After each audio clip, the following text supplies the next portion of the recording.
Әлия Молдағұлова, Кеңес одағының батыры, қазақтың мерген қызы.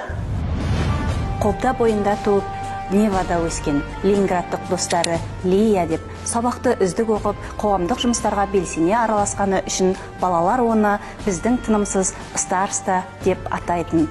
Ал курстастары қыздардың ішіндегі ең жасы, ең бойы шағыны болды. Ондай қыздарды біз карандаштар деп атайтынбыз. Өйткені траншеядан олардың винтовкаларының ұштары ғана көрінетін еді деп еске алады.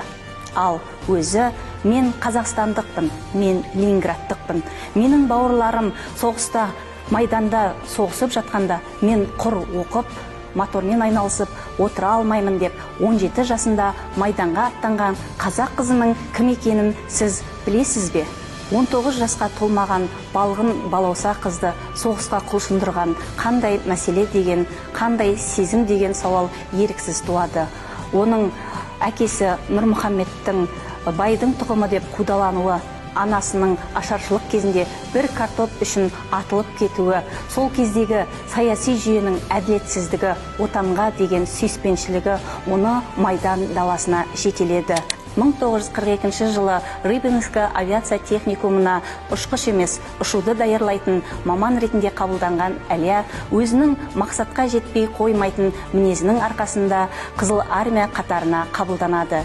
Ең алғашқы жауынгерлік тапсырмасын 1943 жылы Ленинград шайқасында көрсетеді. Ол өзінің 3 майдандасымен бірге 2 неміс офицерін тұтқынға түсіреді және 2 айдың ішінде 32 неміс офицерінің көзін жояды.